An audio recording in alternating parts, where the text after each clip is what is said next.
Hello? There we go.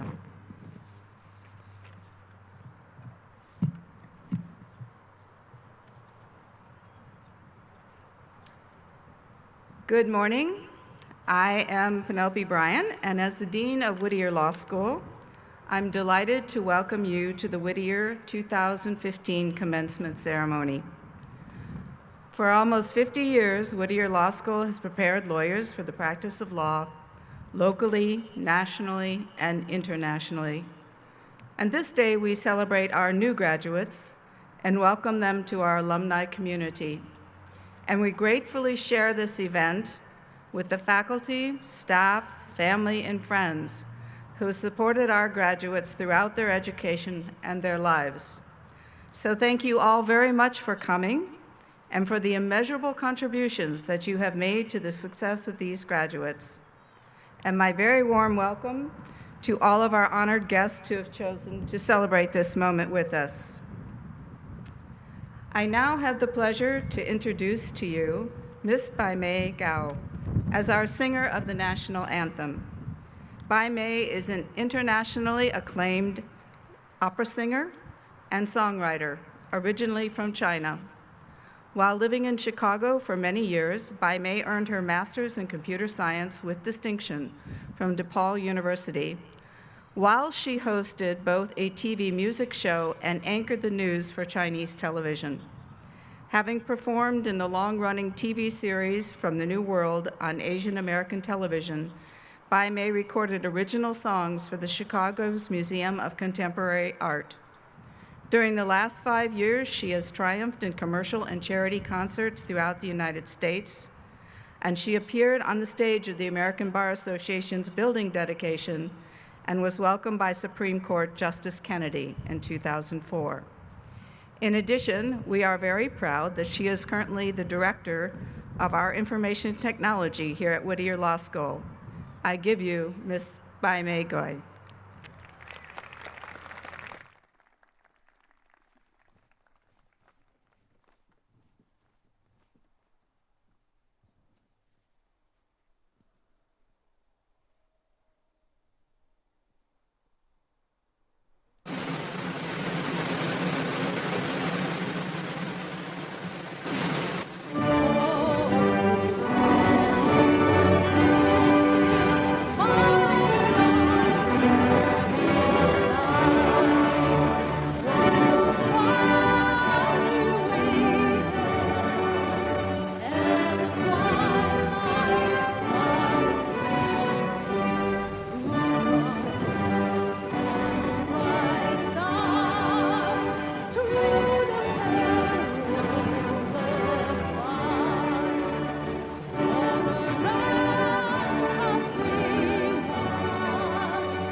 Thank you, Bai Mei. I'm speechless. At this time, I would like to introduce the president of Whittier College, Dr. Sharon Herzberger, and the member of the Board of Trustees and Administration of Whittier College, who have joined us today. Would you please stand as I introduce you? President Sharon Herzberger. Trustee Jan Kaufman. Trustee John Fitzgerald. Trustee Ruth B. Shannon. And Mr. Jim Dunkelman, who serves as the Vice President of Finance and Administration. And right now, I get to introduce and recognize our Teacher of the Year, which is always a delightful experience, particularly this year. Our Teacher of the Year is Professor Robert Webster.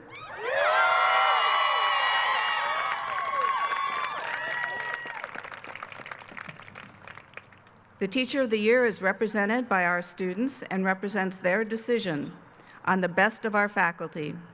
And the Teacher of the Year award is a high honor and one that Professor Webster richly deserves. For those of you who do not know him personally or in the classroom, Professor Webster is a distinguished British barrister who has graced our campus as a teacher for the past 10 years.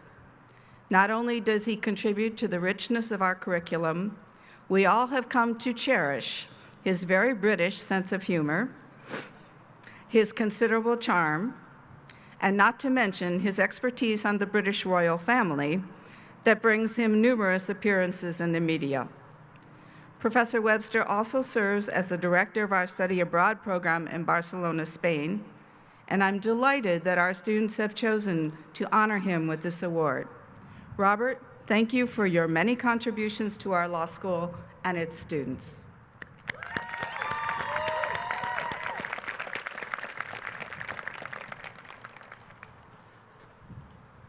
One more faculty member I would like to honor today is Professor Denny Haythorne. Denny, would you please stand?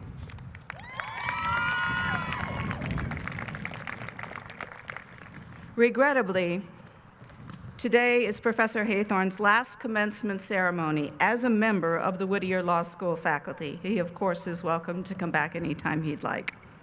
As Denny has chosen to transition to what we know will be a very busy life of retirement. Denny began his service to Whittier Law School 39 years ago as our head librarian. He built our library quite literally, opening crates and crates of books and putting them on the shelves from the bottom up, and has remained a faithful steward of his creation throughout his career. He also has contributed selflessly to Whittier Law School, his colleagues, his students, and our alumni in innumerable other ways. I wanted to share with you today that we recently renamed our library as the Haythorne Law Library in honor of all that Denny has done for us during his 39 years. So please join me in thanking Professor Haythorne for his service and wishing him well as he transitions into retirement.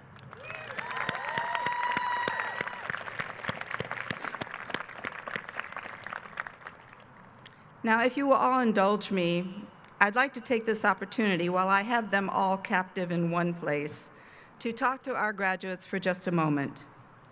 Today is one of those rare moments in your life where an actual crowd gathers to openly acknowledge and celebrate your achievements. Please savor this experience and think with me for a moment about what your law degree symbolizes, what it says about you, and what it means to be a lawyer. You have spent the last 3 or 4 years of your lives working towards this goal. While you have been here, you have learned a new language and how to think like a lawyer, which not everyone can do because it takes strength and flexibility of intellect and a lot of hard work. Undoubtedly, you encountered adversity along the way, but you did not fold in the face of that adversity. Instead, you arose to the challenge, as you will be required to do many times throughout your professional career. You reached deep inside and you kept going when many others would have or did falter. You learn new skills, how to write as only lawyers write, how to orally express yourself rationally and persuasively, how to negotiate, how to maintain your cool in the face of provocation, how to think on both sides of an issue, even, and perhaps most especially, those issues upon which you hold strong convictions. And perhaps most importantly, you have built a sense of professional identity that includes a profound respect for law itself, its principles and its foundations, and its call to service to individuals, our communities, our country, the world, and of course, our profession. The character and skill that this degree symbolizes explains why lawyers become leaders in their communities, and why society entrusts to lawyers the very serious privilege of affecting the lives of others and the well-being of our collective futures. Your degree also should comfort you with the knowledge that you can accomplish your dreams. When this piece of paper hangs elegantly framed in your office, please take a moment, especially in those moments when you're challenged, to reflect on how it got there and the person you had to be and become to make it happen. We quite simply wish you the best, and we're very proud of you. Now, it is my pleasure to introduce to you our guest speaker, Mr. Paul Kiesel. 30 years ago from this date, Mr. Kiesel graduated at the top of his class and received his Juris Doctorate from Whittier Law School. Then, in 2005, Whittier Law School awarded him an honorary doctorate for his exemplary service. Mr. Kiesel has built a stunning legal career that serves as an example of all that exemplary and honorable lawyers can be. For 30 years, Mr. Kiesel has represented plaintiffs and used our justice system with stunning success to right the wrongs and repair the lives of those who suffered injustice at the hands of others. For instance, the litigation that arose out of the 2008 Chatsworth Metrolink crash that killed 24 individuals and injured over 100 others, and the victims of the FedEx Freight bus crash that injured over 30 students and chaperones traveling to a college visit in California, and the sexual assault victims of the Archdiocese of Los Angeles. Throughout this struggle, Mr. Kiesel has never wavered in his commitment to justice and to his clients, who have always come first. His considerable talent in the courtroom and his dedication to his clients has earned him the respect and admiration of fellow professionals, as well as numerous awards. He repeatedly has been selected as one of the top plaintiff and trial attorneys in California and in the entire country. The Daily Journal named Mr. Kiesel one of the top most 100 influential lawyers in the state of California, and Law Dragon selected him as one of the top 500 attorneys in the United States. Currently, his professional peers have elected him to serve as president of the Los Angeles Bar Association, which is one of the largest bar associations in our country. Despite all of his professional success, Mr. Kiesel never has forgotten the responsibility of lawyers to serve, not just individuals, but the profession and the community. His passion for justice has prompted him to work closely with Chief Justice Cantil Sakaui of the California Supreme Court and the Open Courts Coalition to advocate for full funding for our troubled civil court system so that California citizens can maintain their access to justice. He also has served on the State of California's Judicial Council, the Board of Governors for Consumer Attorneys of California, and the Consumer Attorneys Association of Los Angeles for over 25 years. And of course, Mr. Kiesel has never forgotten his roots at Whittier Law School. Many of you have received the benefit of his mentoring and his inspiration of his example. And as many of you know, Mr. Kiesel and his wife Dana's generosity made it possible for us to build our stunning courtroom, which bears the name of the Kiesel Advocacy Center. So it is with great pleasure and even greater pride that I now relinquish this podium to one of our own who understands very well that you, as our new graduates, hold in your hands no less than the future of our justice system. Please join me in welcoming Mr. Kiesel.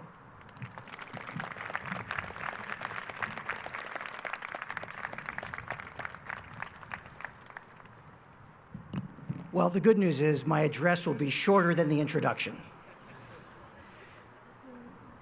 Dean Bryant, President Hertzberg, members of the Board of Trustees, faculty, distinguished guests, most importantly, family and friends who are here to watch the successful graduation of your family members, your husbands, your children, congratulations. I want to start by saying that the reality is I am each and every one of you. Literally 30 years ago, I was sitting in your seats, petrified about where my life was going to go, full of energy and enthusiasm, but petrified that I was not going to accomplish what it was I set out to do.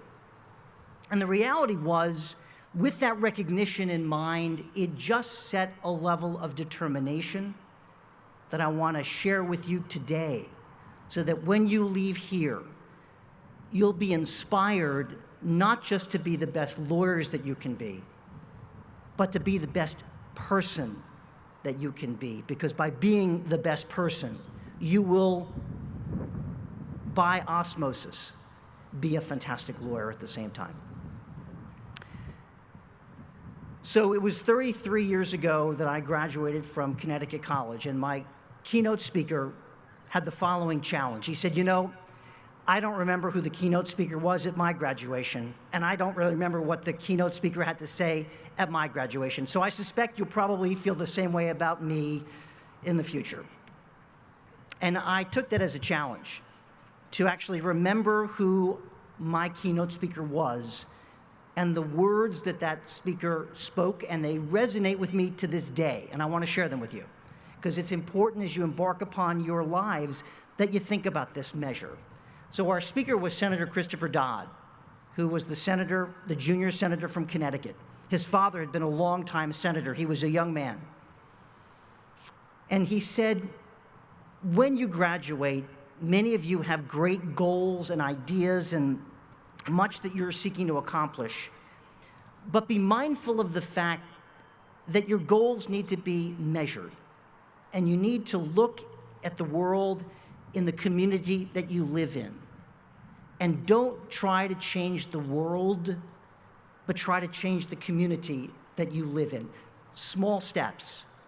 And I want to share that with you, because I think that my career has been a series of small steps, incremental steps, committed both to my clients, to my partners, to my colleagues and individuals I work with, and to the legal community.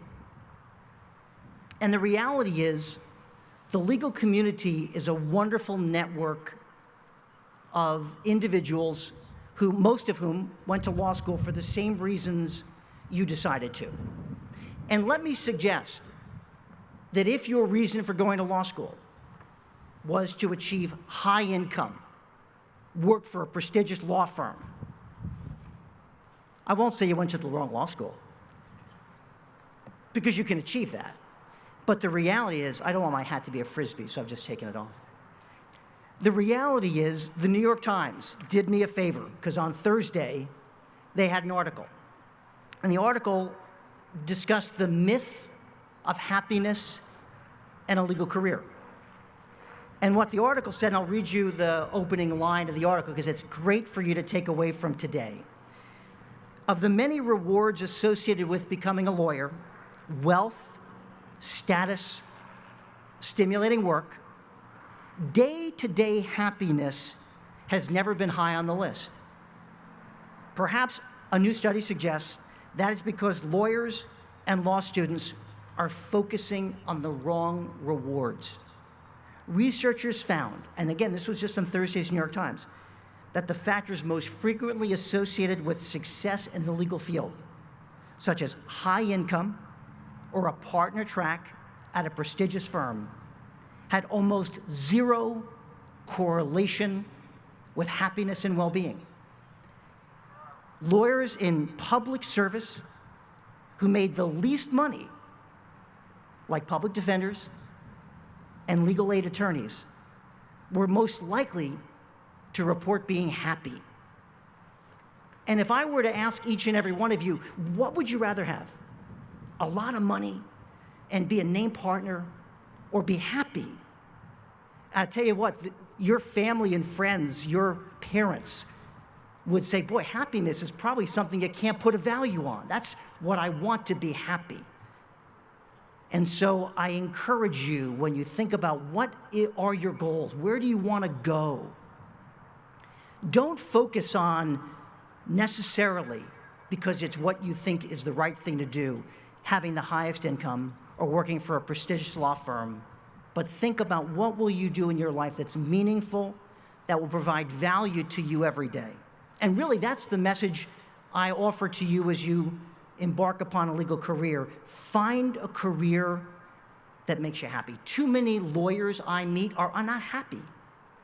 I tell my wife, Dana, who was sitting in the audience 30 years ago, we started dating my third year of law school.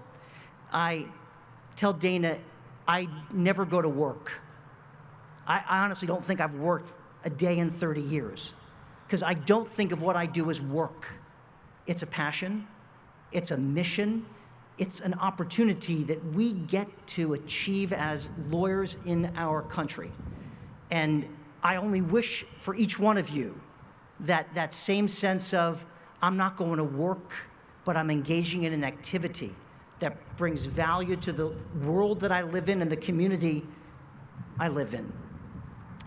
So here's the thing. What I've accomplished, where I am here today, I'm a month away from becoming the president of the Los Angeles County Bar Association. The dean listed a number of the things I've done over the years. All of that is something that each and every one of you is capable of achieving. And there's nothing about the education that you received here at this law school that is anything short of spectacular. Denny Haythorne, 29, actually 30 years ago, 33 years ago, Denny was there to greet us. He was kid. He'd only been here 6 years. He was the new kid on the block.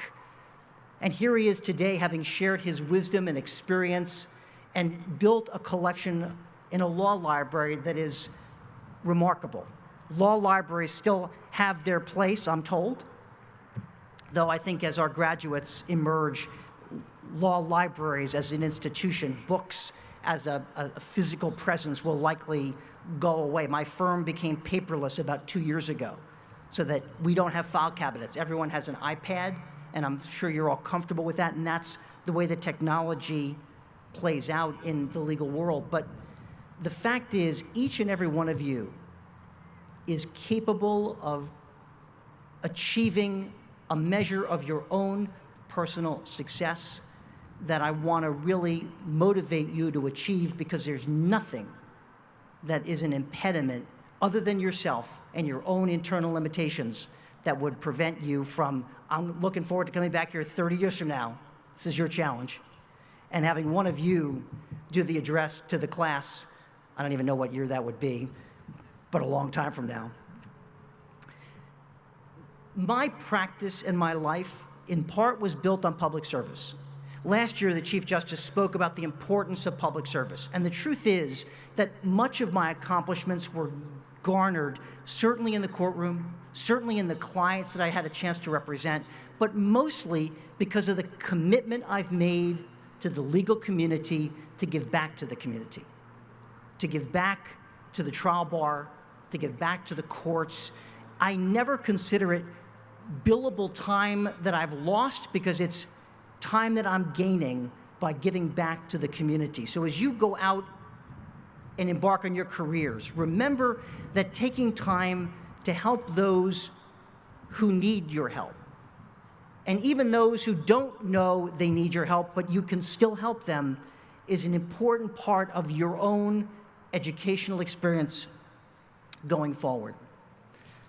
On the dollar front, my firm was fortunate enough to work on some significant litigation. In fact, today, of all things, I'm in the New York Times, because the New York Times did a story in today's paper about the tragedy in Philadelphia with the Amtrak train that went 106 miles an hour around a 50-mile-an-hour curve, and 8 individuals lost their lives and over 200 were injured. Well, there's actually a cap on damages. There's a cap on how much individuals can recover for a single rail collision in America. It's a big cap, but it gets really small when there's multiple injuries. That cap is $200 million.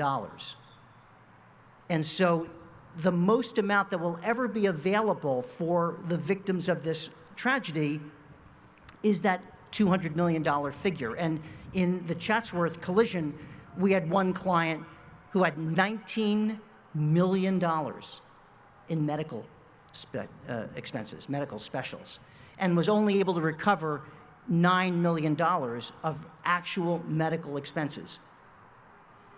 But the truth is, in terms of client representation, it was 1985, and I was at the California Pizza Kitchen. I remember it like it was yesterday.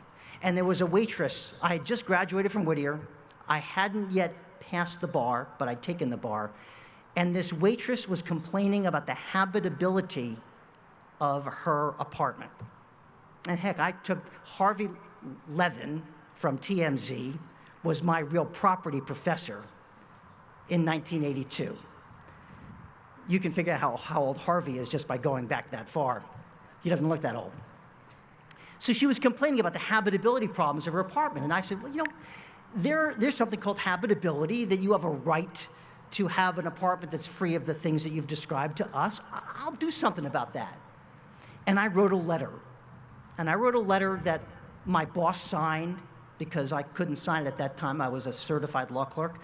And she gave me a check for $35. And I said to myself, all I've done is written a letter, and I got $35. This is incredible. And I gave it to my boss. I said, okay, here's $35 for you to deposit in the trust account. And he said, no, I think you can keep it. And I will tell you that I have had the privilege of receiving compensation of 7, 8 figures.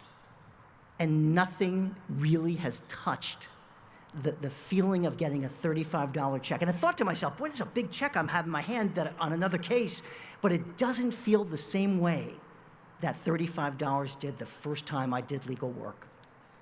And so that plays right into the New York Times story. Follow what's going to make you happy, not what you think the world requires you to do. And now on the world requiring me to do something, I'm going to talk personally to each one of the graduates. And here's the deal. For the next 2.5 months, you have one job. One simple job.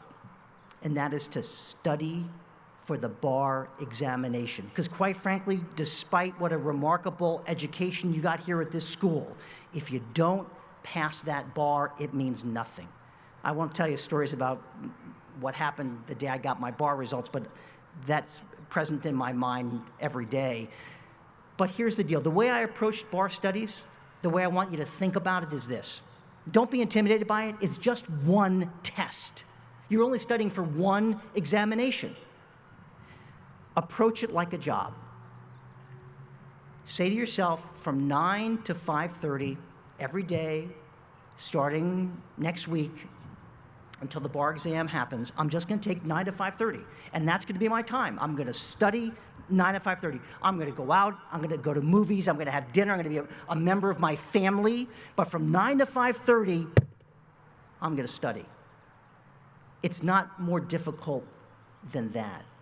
But that's the commitment that you need to make. You've all come too far for too long, and quite frankly, probably spent too much not to make the final push to do what you need to do.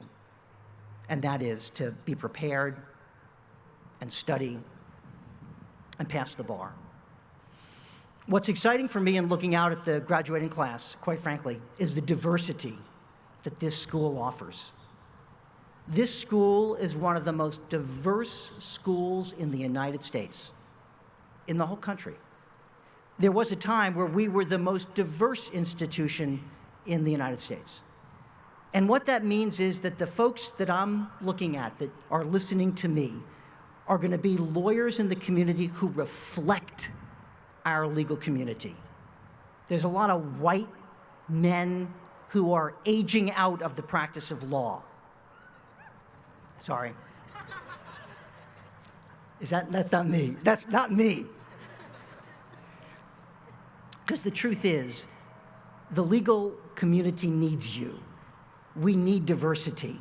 We need people who reflect the clients that you represent, and our judiciary is reflecting the diversity. Governor Brown and Governor Davis and Schwarzenegger in between looked for diversity, and I'm just so thrilled to see that level of diversity as I look out at each and every one of you. I am excited for you because, quite frankly, 30 years goes in an instant.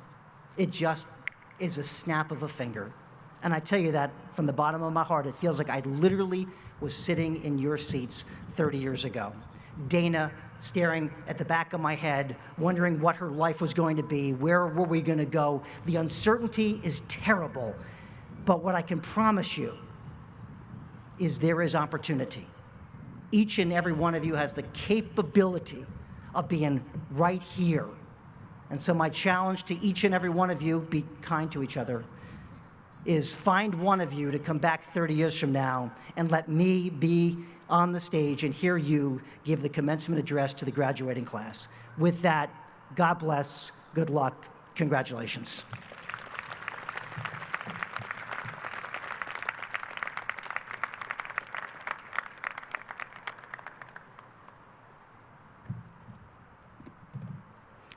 Thank you, Paul.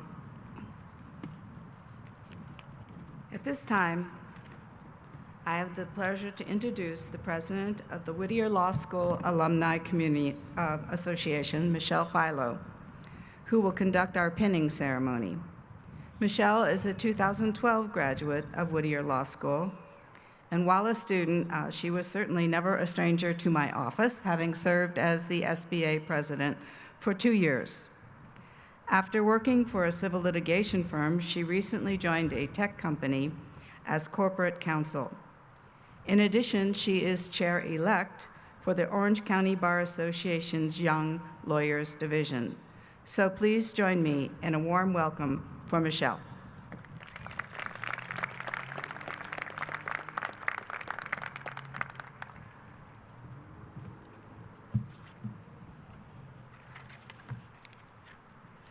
Thank you, Dean Bryan.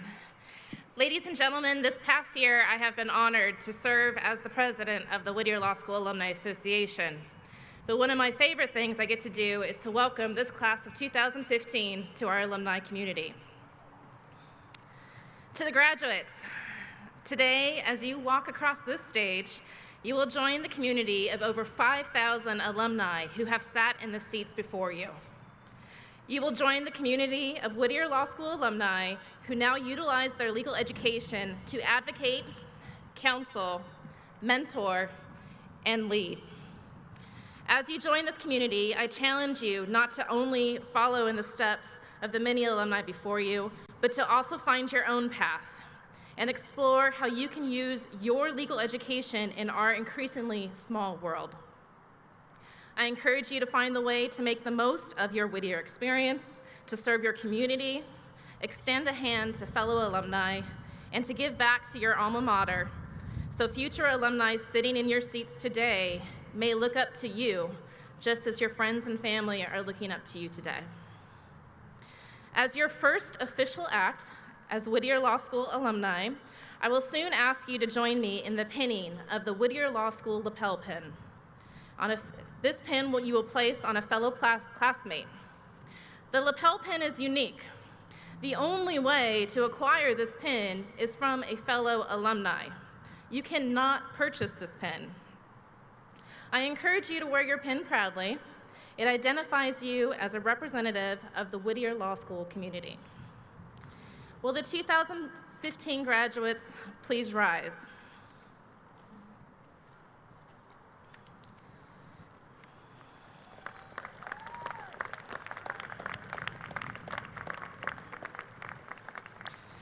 The 2015 valedictorian Anne DeMarie stands beside me as a representative of each of you who are graduating today. Please take a moment to pin one another with the Whittier Law School alumni lapel pin. I'm shaking, sorry. Okay, don't worry. I can't do it, just hand it to me. Oh.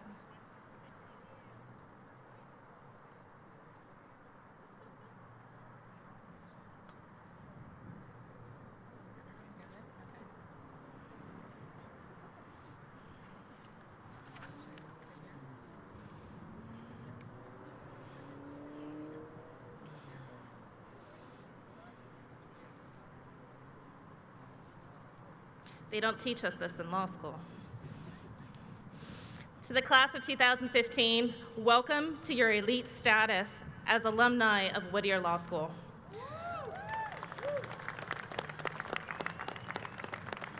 Graduates, you may now be seated.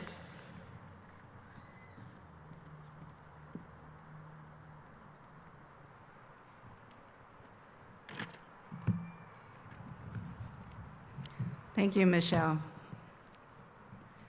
Each year, we recognize one graduate as our valedictorian. This student has achieved the highest grade point average in the graduating class, and this year that honor goes to the woman you just met, Ms. Anne DeMarie.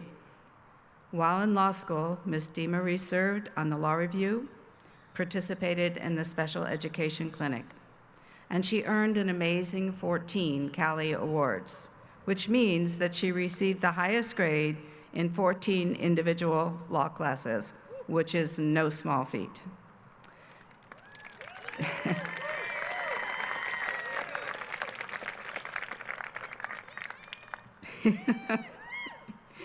During her first 3 years of law school, Anne served as the executive assistant to the chancellor at UC Irvine, after which she externed at the Federal Public Defender's Office.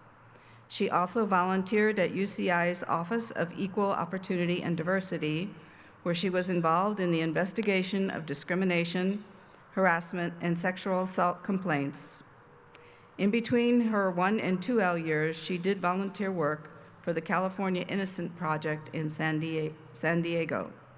So, ladies and gentlemen, it is my honor to introduce the Whittier Law School 2015 valedictorian, Ms. Anne DeMarie.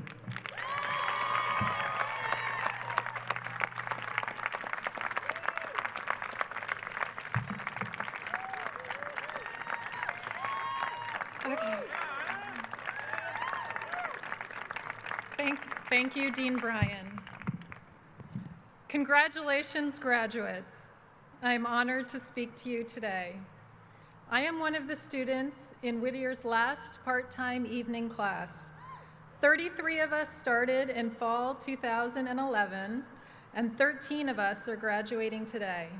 Alex, Campbell, John, Julie, Karishma, Katie, Laura, Mark, Melissa, Peter, Ruben, and Tom.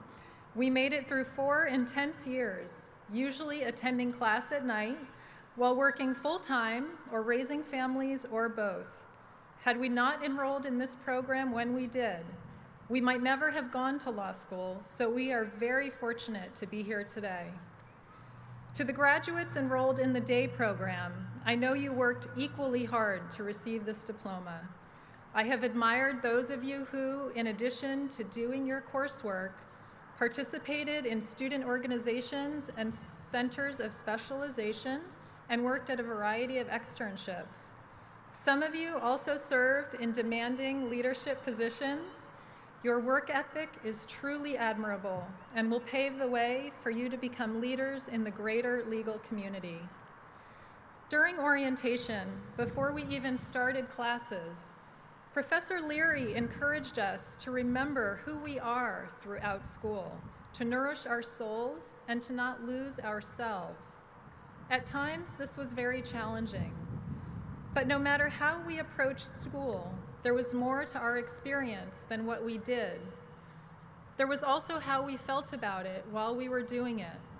It might have taken more courage or determination for some of us than for others. In my case, when my husband told me I should go to law school, I told him he had lost his mind.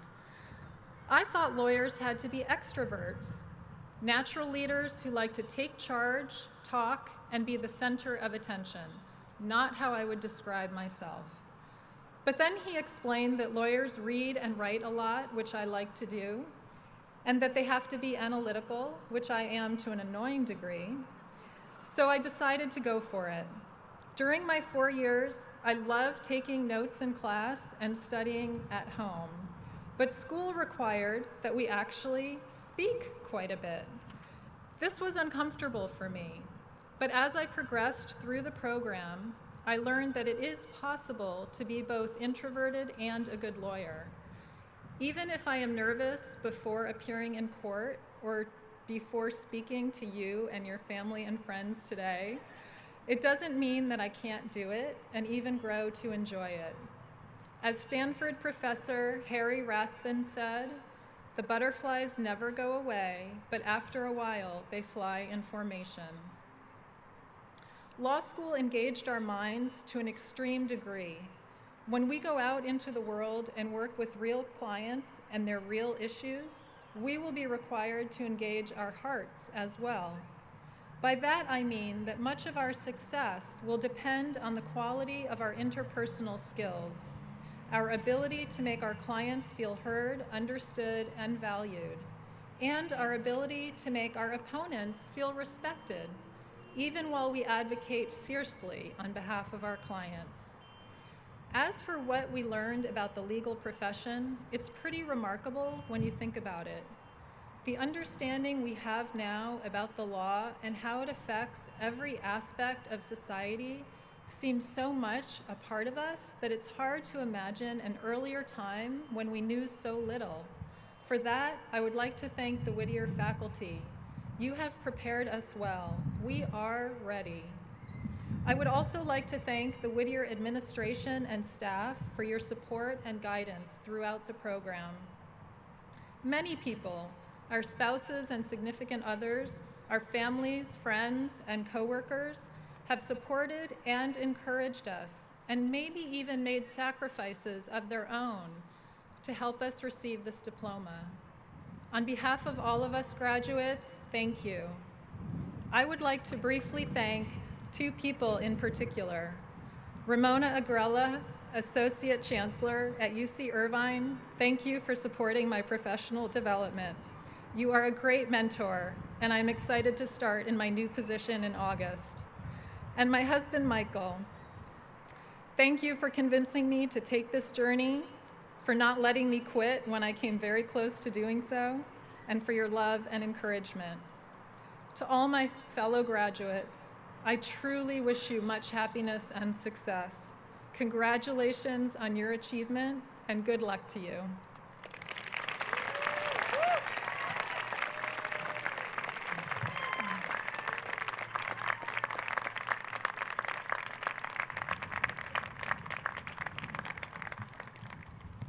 Thank you, Anne.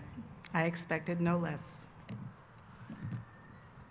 It is now my pleasure to invite the president of Whittier College, Dr. Sharon Herzberger, to join me at the podium. President Herzberger, I have the privilege to present the candidates for the degree of Juris Doctor. Will the candidates please rise?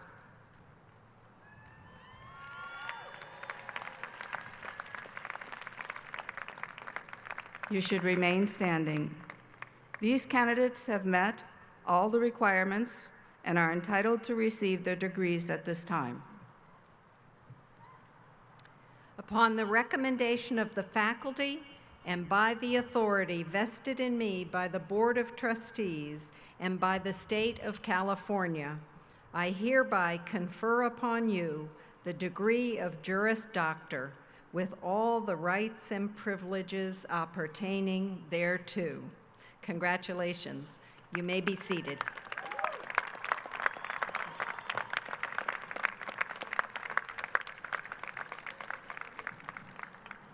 You may now shift your tassels from the right to the left.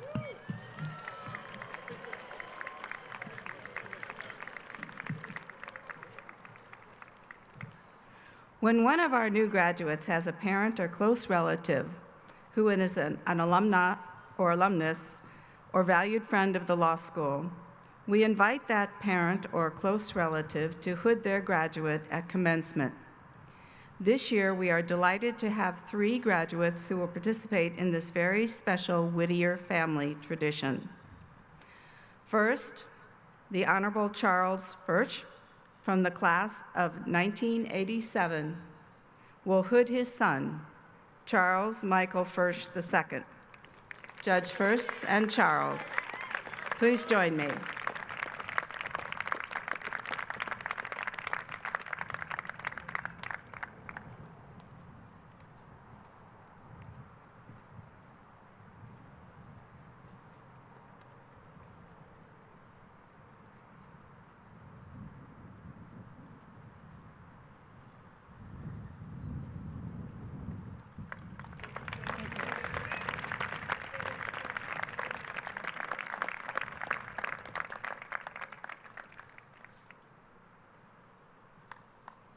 I love these.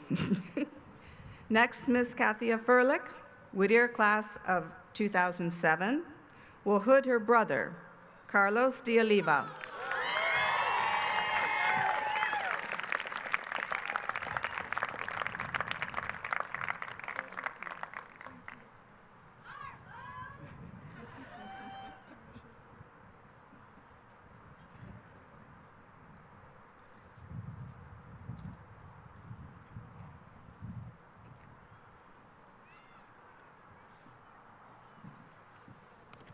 And next, Ms. Courtney Shepard.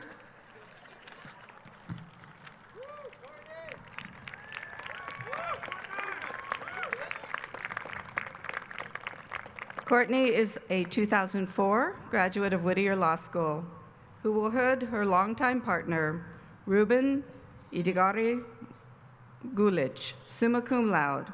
Mr. Shepard, Ms. Shepard, and Ruben, please step forward.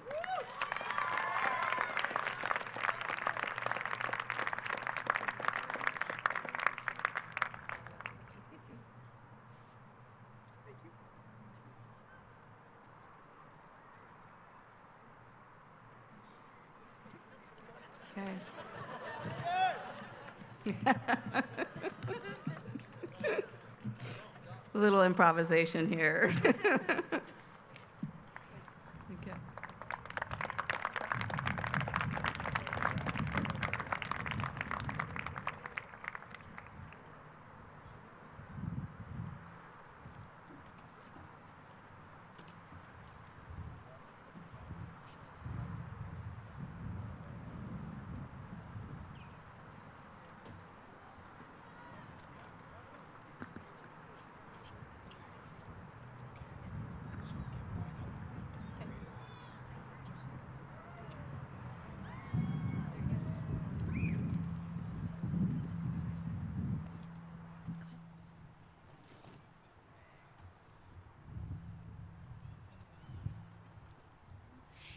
Anne D. Marie, summa cum laude.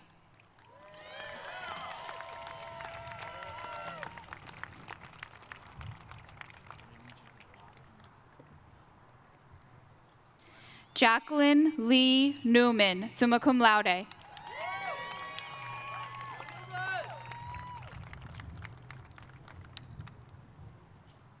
Summer S. Alanuff.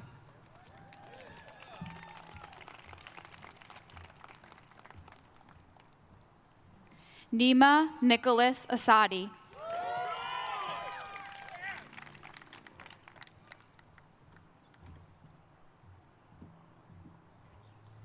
Nancy Najaim Ashtian.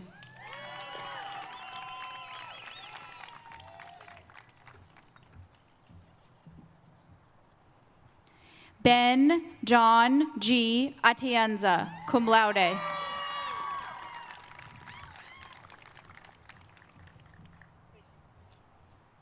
Dominique Elvira Baños.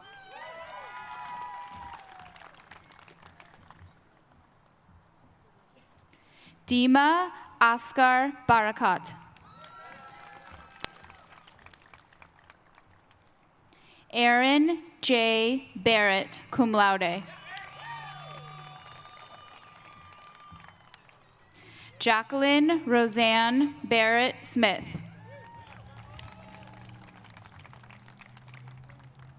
Stephanie Beaudry. Roman Block. Samuel Douglas Bear, cum laude. Lane Kathleen Bogard, magna cum laude. Vardan Boyazian. Nicholas Allen Bronk.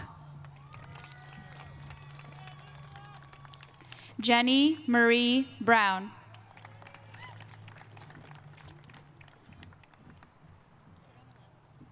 Shireen Buckman.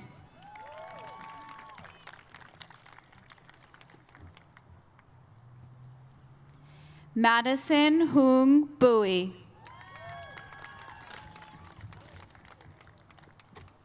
Dominica Campbell.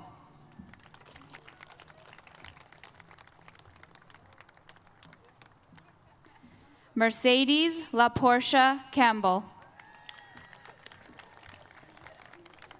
Mark J. Castellanet. Stephanie Paige Coughlin. Carmen Chaydez.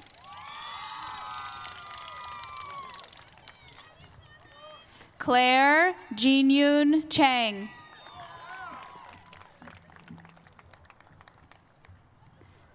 Hana Chandu, summa cum laude.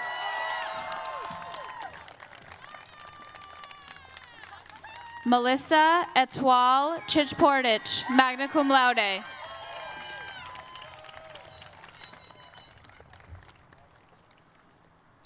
Frank A. Hatsipancios.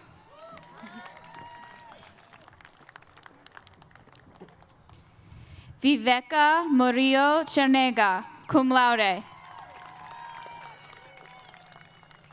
Connor J. Clemens. Aaron Joseph Cohen. Joseph Felix C. Desiderio. Emmanuel Nicole Dinka.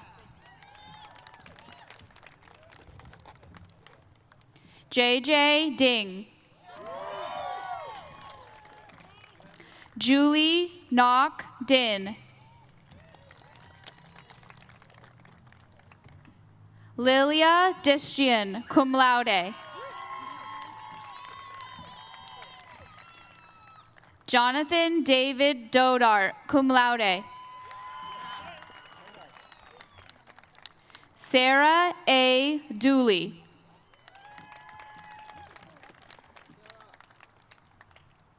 Blake J. Duggar.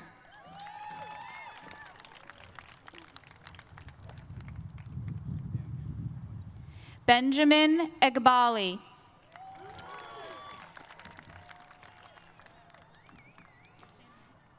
Jenna M. Elhaj.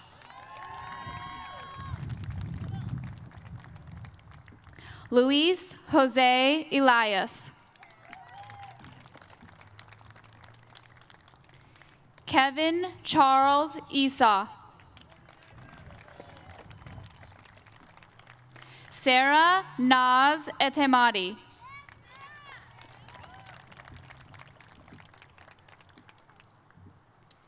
Kelly Marie Farrell.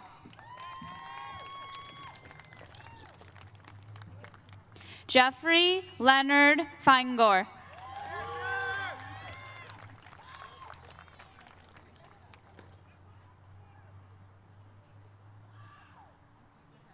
Mark E. Fenton.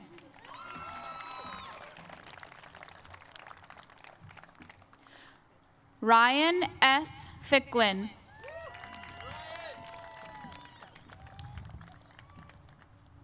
Matthew S. Garvey, magna cum laude. Daniel Christopher Gavilanes, cum laude. Onashi Garabecki.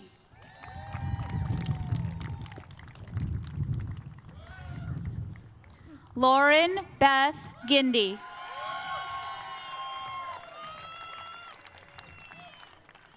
Andrea A. Golan, cum laude.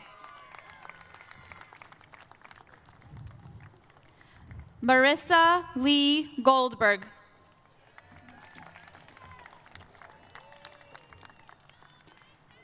James H. Goldman.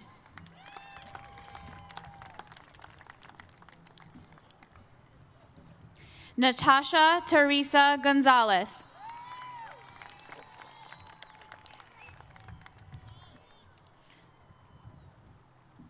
Camille Marissa Gonzalez. Yves Pierre Guerrier. Tony Guillory.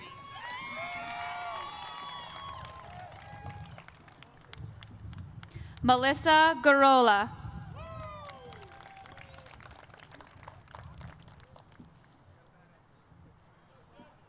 Faith Elizabeth Gutierrez Hughes, magna cum laude.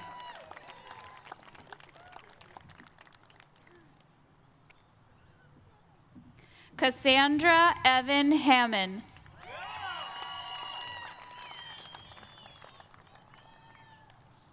Allison Kathleen Higley. Jacob Wayne Hippensteel.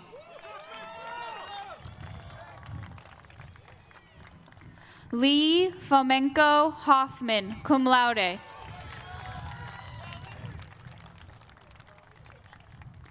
Jusung Hong.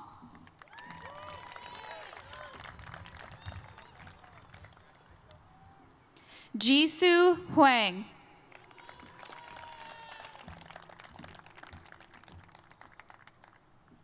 Rafiq Isagolian.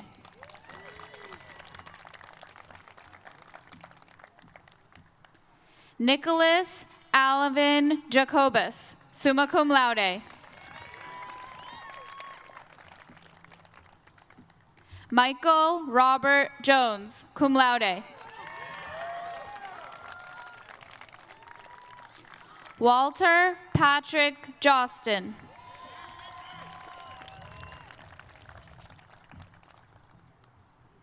Shannon K. Jerica.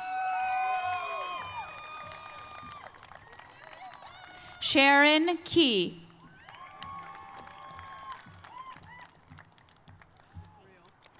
Brigitte Josephine Corey.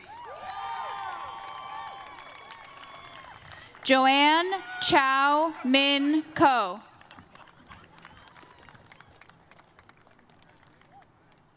Claire Elizabeth Kriskevich, cum laude.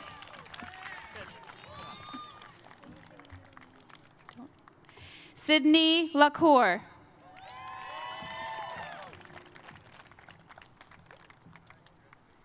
Denise Ariana Landeros. Action Alexander Lavich. Charles Runliang Lee.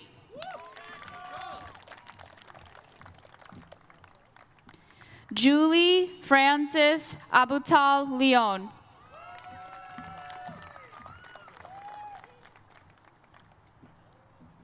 Jermaine K. Ling.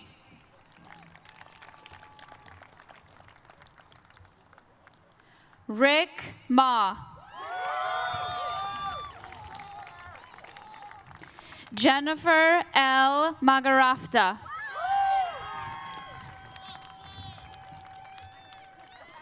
Athena Marie Maldonado, summa cum laude.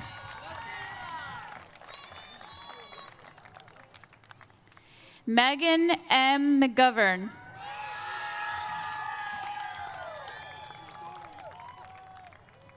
Giancarlo J. Mendez. Sachio Y. Miller, cum laude. Giancarlo M. Molina. Alva Sharon Monsalvo, magna cum laude.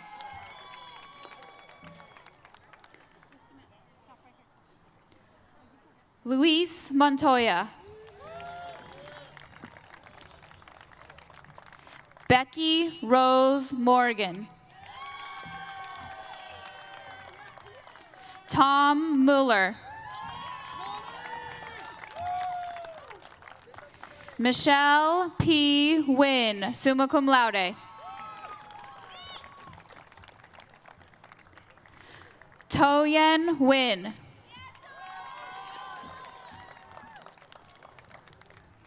Julia Anna Nieberdowski.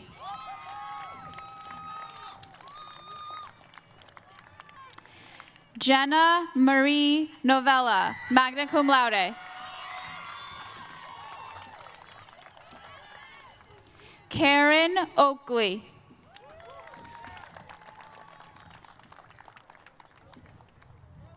Michael O'Feely.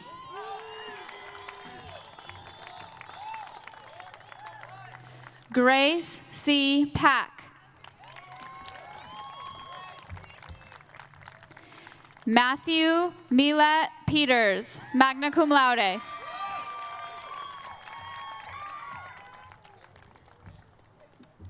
Catherine A. Pham.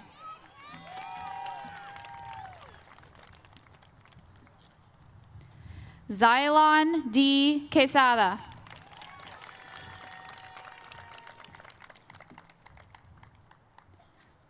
Nicole Riccatelli. John Dewey Richardson.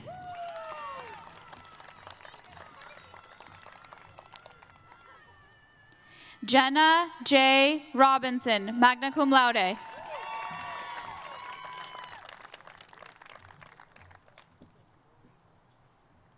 Heather Del Carmen Rodriguez.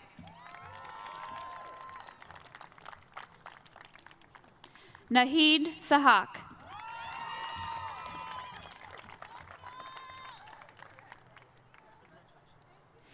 Naomi Manea Sarega.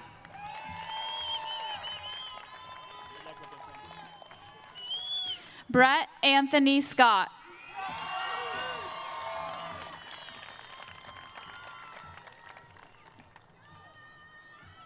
Maya Sarkova, magna cum laude. Gregory Joseph Simon, cum laude. Catherine Suzanne Smith.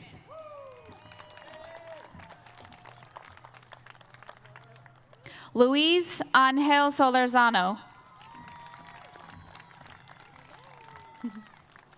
Sonia Stark, magna cum laude.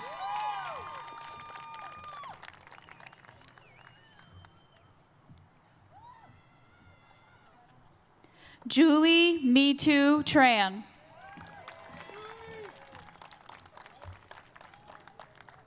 Kent Harrison Turk.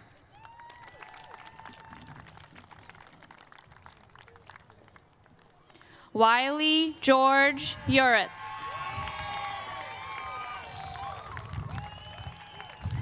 Larry Allen Tirador Valdez.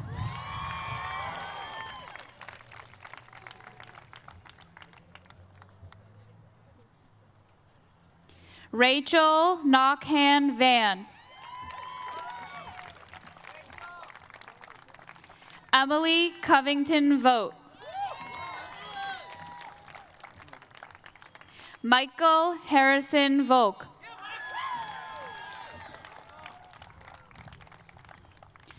Alexandria Staples Wagner. Jillian Lee Waldron, magna cum laude. James Frederick Warren IV. James. Daniel Robert Weiss.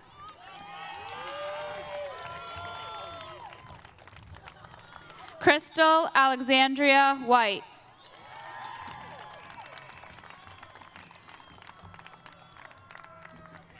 David Wolf.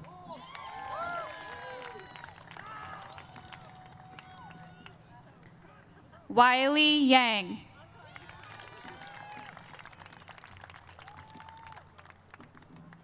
Brian P. Zimring.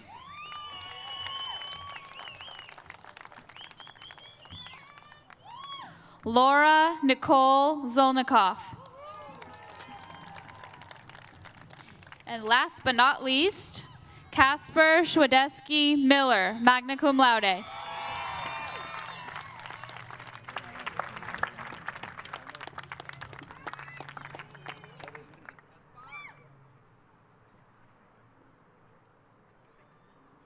Sure.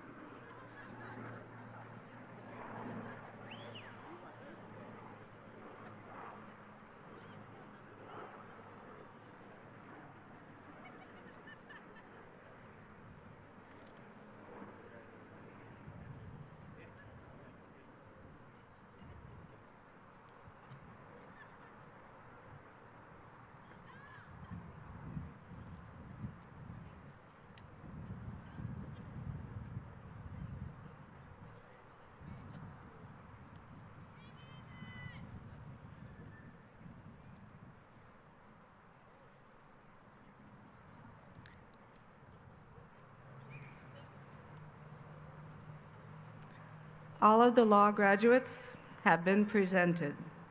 I ask each of our graduates to please rise, turn, and join me in applause for your families and friends who have given you their support throughout your education.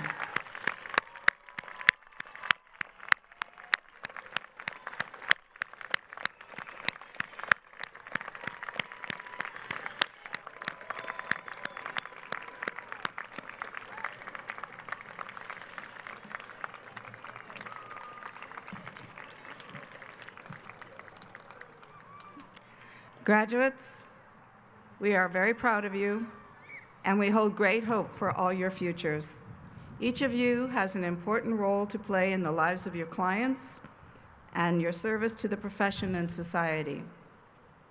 We know that you will demonstrate wisdom, integrity, good judgment, and fair and honest treatment of others as you pursue your careers. Congratulations on your degrees, and our very best wishes for your futures.